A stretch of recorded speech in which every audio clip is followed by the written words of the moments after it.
Okay, let's talk about influenza. Okay, so influenza causative agent क्या है? ऑर्थोमायोक्सोवायरस। पैरामायोक्सो से कुछ हटके मिला है अभी, है ना। तो ऑर्थोमायोक्सोवायरस है, 3 टाइप है इसके भी, type A, type B, type C. So influenza, poliomyelitis, type A, type B, type C, मतलब 3 प्रकार हैं। Acute respiratory infection caused by influenza virus, 3 types A B C. तो यहाँ पर इन्फ्लुएंजा क्या है? एक रेस्पिरेटरी प्रॉब्लम है। Okay, and we also have, it is also known as pandemic. Okay, were caused by influenza A strain. जो influenza की strain की टाइप 1 है वो क्या करती है? पेंडेमिक है, यानी ज्यादातर है, और वो होती है हमारी हीम एग्लूटिनेशन, जिसको हम बोलते हैं H1, H2, H3, जो कि ह्यूमंस में पाई जाती है। तो मैं स्टेप बाय स्टेप चलती हूँ। तो causative agent for influenza is orthomyxovirus, 3 strains हैं ए बी सी।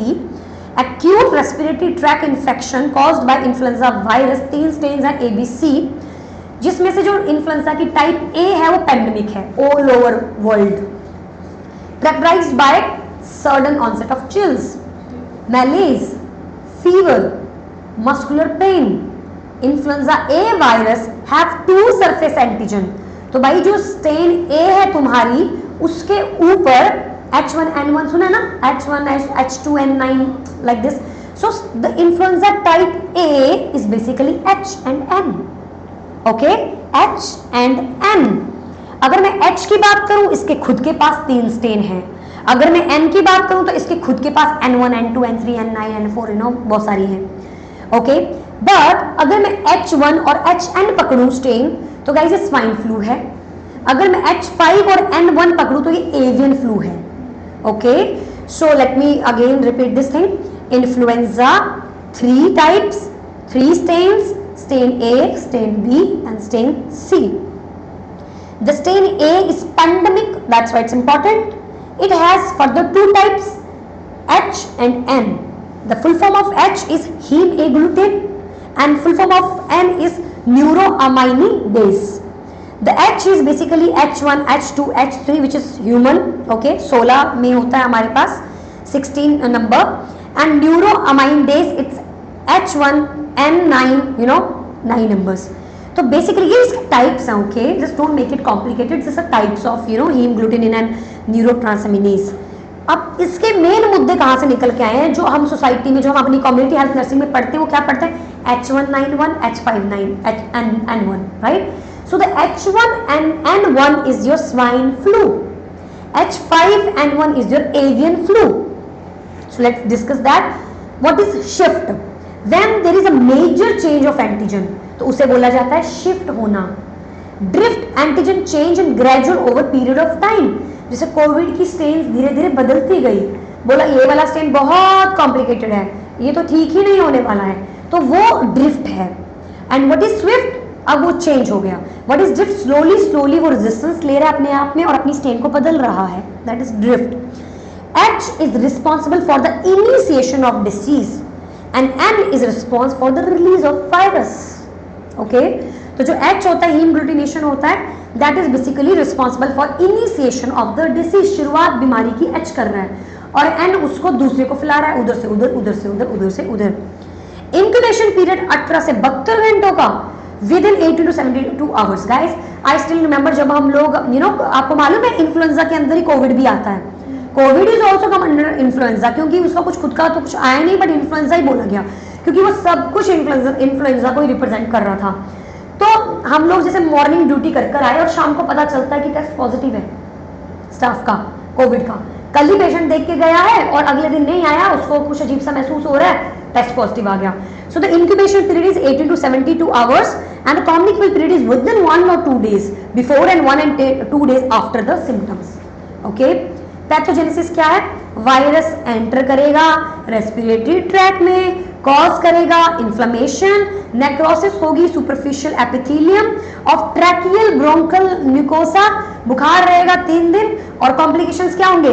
पूरलेंट ब्रोंकाइटिस, इतनी खांसी बलगम सा जम जाएगा छाती के अंदर, निमोनिया होगा, और पेशेंट जो है वो यू नो किस डेथ भी हो सकती है, फेटल भी हो सकता है अगर वो बुजुर्ग है, अगर वो छोटा बच्चा है, और साइनसाइटिस, ओटाइटिस, ये सब भी देखने को मिल सकते हैं।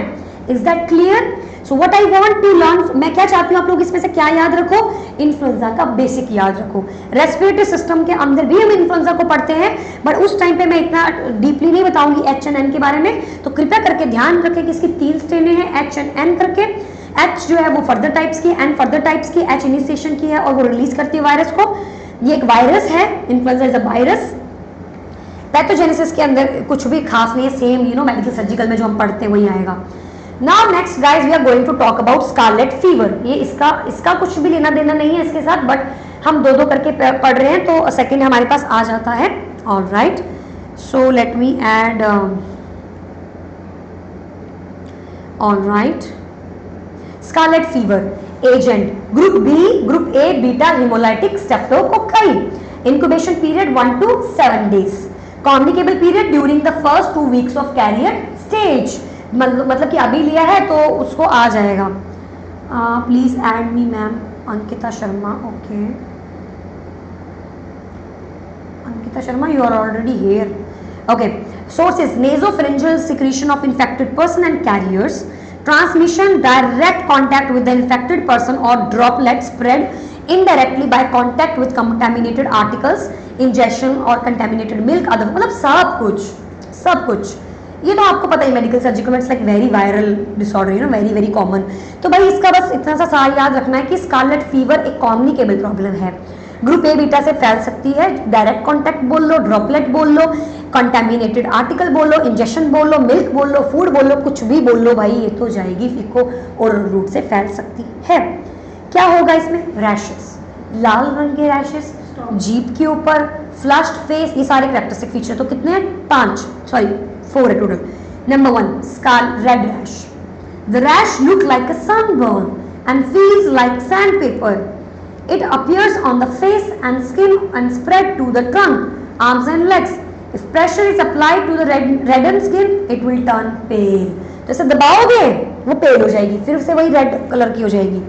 रेड लाइंस आप देख सकते हो यहाँ पे ऐसे लाइंस बन रही है दूसरी वाली फोटो में। The fold of skin around the groin, armpits, elbow, knees, necks usually become a deeper red than the surrounding rashes।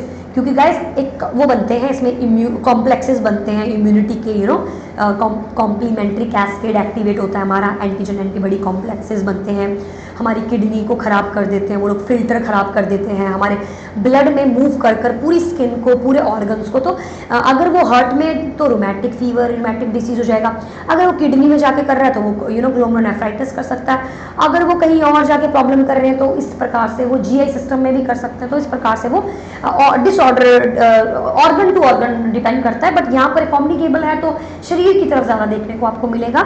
Flush face होगा, बिल्कुल लाल रंग का फेस होगा with a pale ring around the mouth. Okay, तो इसे यहाँ थोड़ा सा पेल होगा, बाकी पूरा रेड होगा। जब आप टंग देखोगे तो स्ट्रॉबेरी कलर की टंग होगी। यहाँ पे स्ट्रॉबेरी कलर नहीं है ये, बट स्ट्रॉबेरी कलर का होगा, बिल्कुल जामुनी जैसा।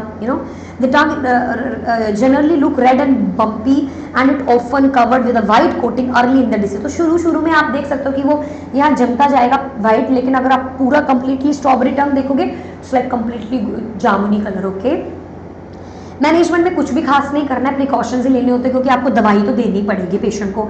जिस भी बीमारी से जो भी सिम्टोमेटिक ट्रीटमेंट्स हैं वो आप दोगे पेशेंट को। So institute contact precaution, respiratory precautions unless 24 hours after the initiation of antibiotic. तो मैंने वही बात बोली अभी, एंटीबायोटिक्स, क्योंकि ग्रुप बी स्टेफाइलोकोकस और जो आपका जो बैक्टीरिया है स्टेफाइलोकोकस ऑर्सिस, उसको आपको डिस्ट्रक्ट करना है, आपको पेशेंट को एंटीबायोटिक्स देने ही पड़ेंगे। Provide supportive therapy, provide bed rest and encourage fluid intakes, क्योंकि वो किडनी को इंजरी कर सकता है, पूरी बॉडी में कहीं पे भी इंजरी कर सकता है, तो इसीलिए पेशेंट को बॉडी फ्लूइड्स जो वो आपको देने होते हैं।